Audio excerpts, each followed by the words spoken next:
Michael, welcome aboard to the show. Thank you so much for joining us today. Thanks for having me. I'm excited to be here. We're going to have fun today. We're going to talk about something pretty cool, which Yeah. is drones. Give me the emotional experience that you had the first time, the very first time that you flew a drone. So my journey is a very emotional journey as it is because my middle daughter, I have five daughters. My middle daughter taught me how to fly a drone, which sparked my career. So she had a little toy drone she got for Christmas years ago, and I was intrigued by it, but I just kept crashing it and getting frustrated. But then I just got that bite, right? And the drone industry was coming around. I was retiring for Microsoft, looking for what's going to be my next to do. And little did I know that it was going to grow into a internationally recognized expert role in drones. Hold on. You have five daughters? Five.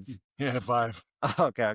We do get a little personal on this show, so with your permission, No holy problem. shit! What Yeah, is no problem. what? I have one daughter I can barely manage. Yeah. For the frightened dads who are failing miserably with their daughters, like the rest of us, what is your advice as a? And I think your youngest of daughters is almost going to college or around that age. She is. She's 17. My advice, being a transplantation, is to clean your handguns as often as the boys come over. Right? we have had some trials and tribulations in that arena. Girls are nothing but drama machines, but I love every single one of them to death. Right? I mean, I couldn't think of a life better than that. Other than you see this behind me, this room is filled with autographed sports memorabilia. Beautiful. None of them care a word about it. The Michael Jordan basketballs, the Babe Ruth base, they don't care. Holy shit! You have autographed. Wow, that's Yeah. amazing. What's the story behind that? How did that happen? So my grandfather ran the moonshine business for Al Capone in the South Side of Chicago in the 20s. I'm So not sure we're yes, going to get to drones today. Hold on, back yeah, up. yeah. There's a lot. There's a lot to my story, but so anyway, so they knew a lot of people, of course, right? So I got introduced to a lot of people, and so like I've got a baseball signed by Babe Ruth to my grandmother. I've Oh got wow. a ball on my wall over here from the 1919 World Series, which was the whole Black Sox era Oh wow. of White Sox baseball. So I mean, I've got, as you see in the corner, I got autographed footballs and helmets. The whole room is just filled with autographed memorabilia. A lot of it's been handed down over the years, and a lot of it's I've met people throughout the years. So you've got five daughters. What do you Yeah. do with the? They, interesting is, so when we built this house, we built this room on the back of the house. It's got its own security system, its own comm systems. So literally, I spend all my time in here, and I guess they throw crumbs under the door when it's time to eat. We all my girls are, and my wife too, are very busy lives, right? So Beautiful. we're going in a million different directions. Those times that we do get together, we make sure it's just good quality time. I love that. So my daughter is the 11, son 13. We have a little 6-year-old raptor. What's the one piece of advice that you'll give me and any other audience listening to us today about child rearing? Good luck. Good luck. Good luck. Good luck. There is no book, right? I've done things right. I've done things wrong. It's about just sharing that love, being understanding, and just always being there. You know, your family's all you got, and you should always have your family's back, no matter what the consequences, no matter what the situation is, right? And I think, I come from a large Italian family, and we just believe that you're always familiar, you're always family, right? And that comes before anything else, right? Beautiful. Because your times will be tried with children, especially with girls. So you learn how to fly your first drone with your daughter. I think many Yeah. adults have had that experience of getting this like shitty toy drone that you can barely keep it up in the air without crashing Yep. into something. But professional drones are very different. So tell us the difference between, a Mavic 3, which isn't exactly an expensive professional drone, Yeah. and let's say, those toy pieces that are garbage for $200. Massive, massive difference, right? So I use those Mav Mini 3s as trainers. People come to me and go, "Oh, I want to fly a drone, never done it." I'm not going to put a $10,000, $20,000 drone in your hand, right? That's right. I'm gonna put one of these mini threes, which they're perfect, as you know. If you've ever flown a drone, they all fly the same, right? But you can put prop guards in a very relatively short amount of time. You've got people flying, right? So it's an interesting experience. I love to work with people. I do a lot of public speaking. I do a lot of speaking at schools, talking to kids about careers in aviation and that. I've been fortunate that I've been all over the world, being licensed in the United States, Canada, and the UK. I've traveled all over doing drones for a number of things, from commercials to TV to infrastructure inspection, law enforcement, search and rescue, right? Writing the drone laws in Texas. It's so funny now that, so this, my whole story has really come full circle because I told you my daughter Aubrey taught me how to fly drones. She's now at aerospace engineering school. Yeah, so she's at Milwaukee School of Engineering. Shout Beautiful. out, go Raiders. And she Go plays on the girls Raiders. basketball team there. Beautiful. And from that, I just train a lot of people. And what in my workings through my career, I helped write the drone laws in Texas. I helped bring package delivery to Texas. Walmart is delivering to 75% of Dallas right now via drones. And it's so great because I put a post on my LinkedIn this weekend. I was working in the backyard and I was thirsty and didn't have nothing in the fridge to drink. I got on the Walmart app, bang. They had a drone deliver a Gatorade to me in my backyard, right? Oh, So brilliant. for me, this has really come full circle from a guy that came from the tech industry and business industry, started his own drone services company, wrote drone laws, got involved in the regulatory side.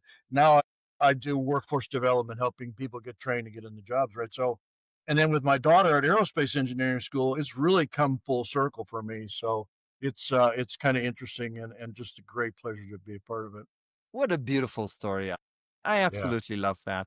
So these, we think about, let's call the muggles, right? That didn't know nothing about drones. We think yeah, about drones as these toys. We've heard that, Amazon and Walmart are doing something and like, yeah, okay, they're going to deliver packages. yeah. It just doesn't seem to hit the mark in any significant way. But what most of us don't know is that drones are being used by police, fire, search and rescue in ways that save lives. Yeah, Tell absolutely. us, tell us, tell us about this. Like, educate our audience who knows Yeah, nothing about this. yeah. So that's really my passion now, is training law enforcement first responders. Coming from that arena, having helped supported FEMA in 5 hurricane missions with a drone team, I understand how useful the tool is. So it's really interesting to go into many agencies now that are flying drones and using them for a whole array of things. Accident reconstruction, overwatch, search and rescue is a really big one. I've had the Hold on, pleasure hold of on, hold on. working. Not Go everybody ahead. here is law enforcement, Leo. What's Overwatch? What does that even mean? Oh, I'm sorry. Overwatch is, I say that not to scare people, but surveillance, right? Yes. I if you throw the word surveillance out there, immediately everybody goes on the defense, right?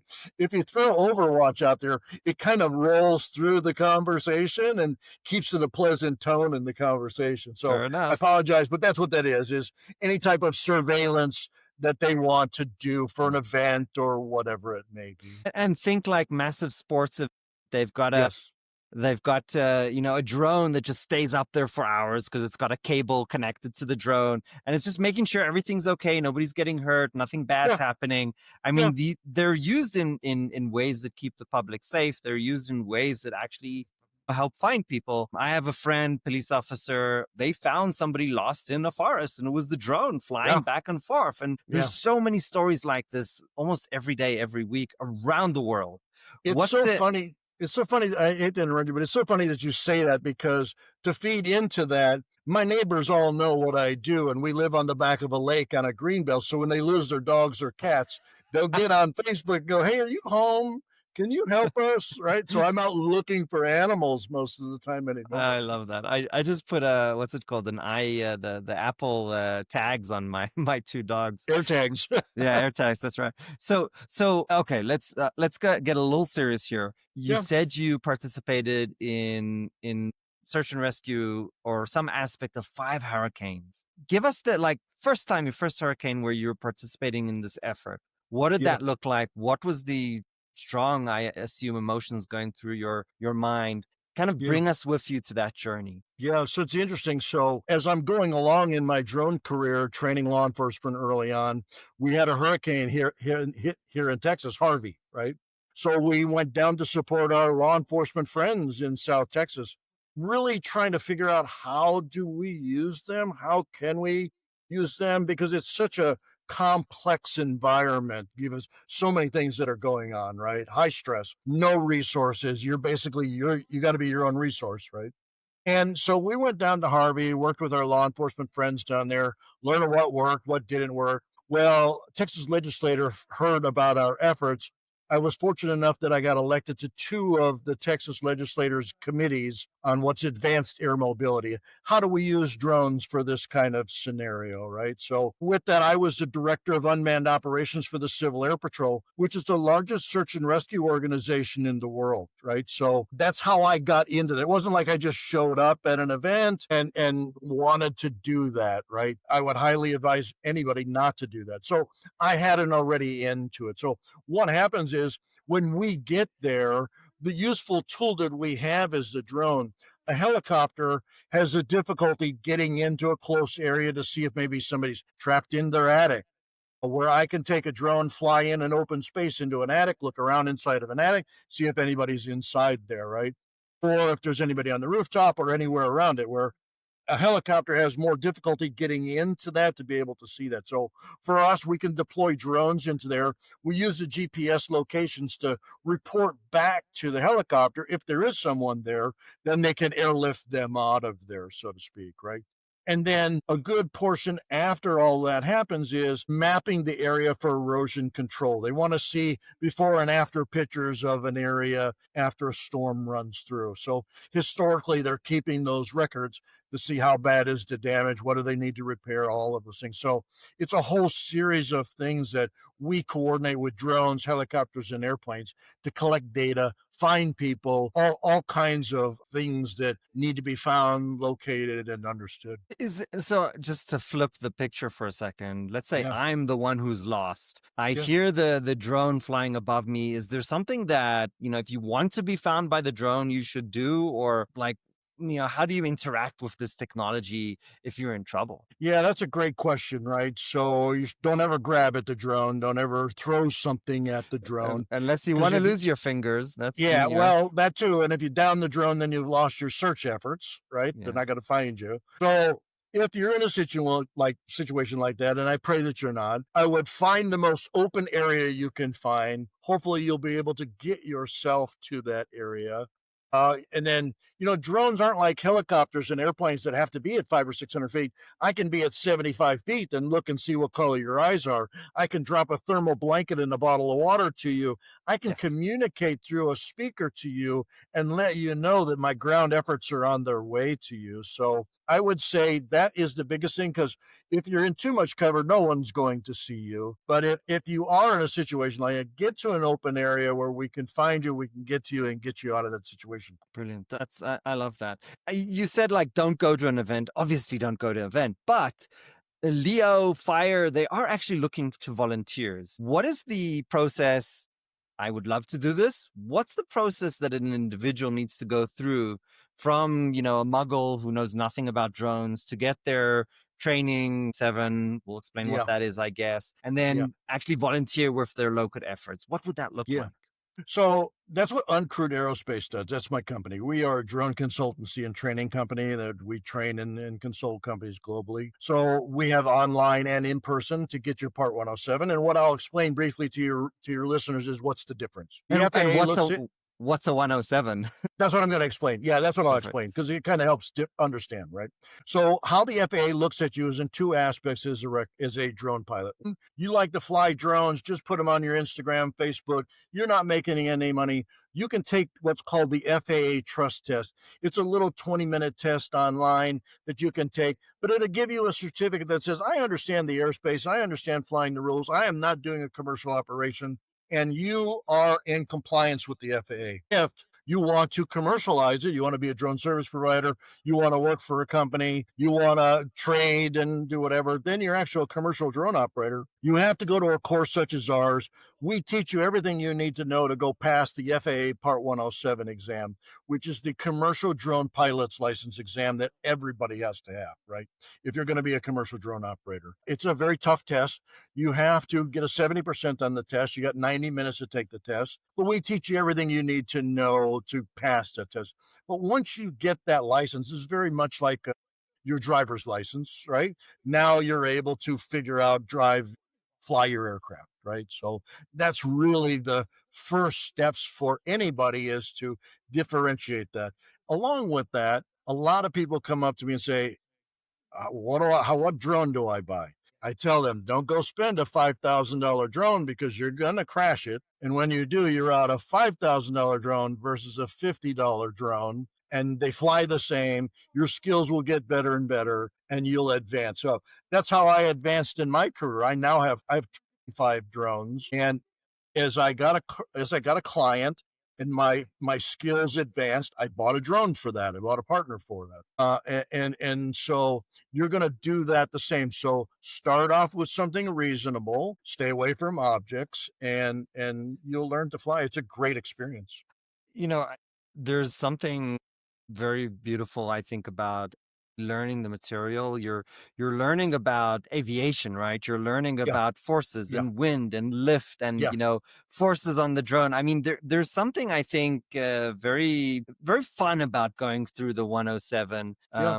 That's exciting, right? And then it's not only just theoretical knowledge. You're not learning physics for physics. It's you're gonna, you're gonna use that then later on when Yes. flying the plane, the This is the aircraft. one this is the one time you're going to learn physics that you're actually going to You're use it, actually gonna right? use it. That's right. Yeah. So, if you put weights on your drone, like an accessory, if it's too much to the front, Yeah. to the back, like all these Yeah. things suddenly become the difference between are you out $1,000 or more on your drone Absolutely. because it just crashed because it couldn't Wind, land. Yeah. animals. There's a lot of variables, a lot of variables. What's the weirdest accident that you've had with the drones that We're the laws of physics that you forgot? I've got one, and it's on my YouTube channel. You can find my YouTube channel, it's on there. But so I was doing some offshore flying for a major oil and gas company. They wanted 100 pounds, 100 miles out from offshore, and the drone was $250,000. On my YouTube channel, it shows it going up, having a mechanical failure and crashing into a palm tree. Holy crap.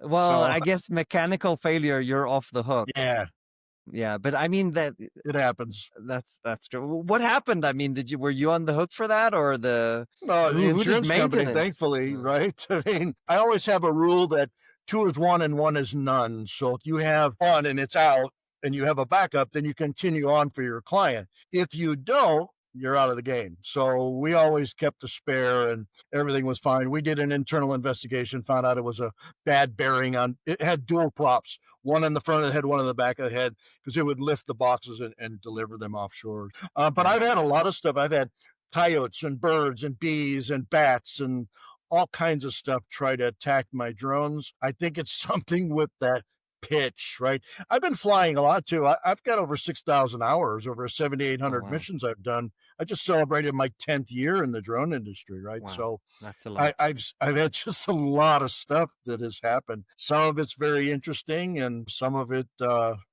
is expected. Michael, what an absolute pleasure. This has been a delight. There Yeah. is one question that believe it or not, we're already out of our time. There's one question that we ask every single one of our guests, and it's a little bit of a difficult question. Okay. If you had to go back to the hardest part of your life, whether it was a year ago or 10 years ago, whatever, what advice would you give yourself? So I go back to my roots. I grew up on the south side of Chicago, right? So very, very tough neighborhood in the 60s and 70s, right? So if I could go back to that time period, I would, I do a lot of public speaking at schools, and I tell kids that the one thing that would have drastically changed my life is if somebody would have came to me, spent the time with me to teach me about aviation, to teach me about other things that were out there in the world to do. I'm a street kid. I'm hustling. I'm, doing this and that to get by. Had I had somebody come to it like I do at the schools now, it would have drastically changed my life. In aviation, I would have became the best Top Gun pilot this country ever saw. I'm so passionate about aviation, right? So if it's that, I would want a mentor to just spend a little time with me and show me that, what is out And I'll mention for the audience that over the years, you've done more than 10 different volunteer activities. I myself there. Yeah. love that. And I do a lot of JA, Junior Achievement, and Rotary and other stuff. I, Nice. I think that's absolutely wonderful. So I Yeah. deeply, deeply appreciate it. Yeah. I want to give you the opportunity to just call out one or two of your favorite nonprofit volunteer activities to kind of bring awareness so people know about them. Yeah, so I got two of them. One is the Bessie Coleman Foundation. Bessie Coleman was a hero of mine growing up. Look up the story about Bessie and how she couldn't get her pilot's license in the United States because she was an African American from the South Side of Chicago, right? So the Bessie Coleman Foundation, her family still runs it. Gigi Coleman, shout out to you. What a great job that they're doing. The other one that's really dear to my heart is the Lions organization. My wife is a former president of the Lions organization at Oak Cliff Lions Club here in Dallas, Texas, and a very active member. We have done some events in that to help support their Sight and Tissue Foundation and some other efforts for them. But really great organization. We have a handful of others that we like to support, but those two come to the top of my mind. Yeah, so it's very much like Rotary, right? Supporting the community, supporting community efforts. One of the things that I love about the Oak Cliff Lions Club that my wife's been a part of for, wow, 40 some years, I think she's been a part of that club, is the Sight and Tissue Foundation. They've got their own van, they've got their own eye doctors. What they'll do is they'll pull out to a school or a community center and give free eye exams and glasses to students, right? And they found by doing this improves their grades, improves their irritability, so many things because they're having trouble seeing, right? So that's one of the many, many things that the Oak Cliff Lions Club does, or all Lions Clubs do around their community and supporting their communities. Good work. Beautiful. Yeah, it's Beautiful. good work. Michael, thank you so much for joining the show. This was so much fun. I appreciate you. Yeah, thank you for having me. If your followers want to follow me, they can find me on LinkedIn, Michael Hill, the Drone Pro. You can find us under Uncrewed Aerospace on social media and YouTube. Love to connect with anybody. I write a lot of blogs and do a lot of podcasts telling people about the great things going on in the drone industry. So I'd love to connect with people. Thank you for having me today. Absolutely. It was a lot of fun.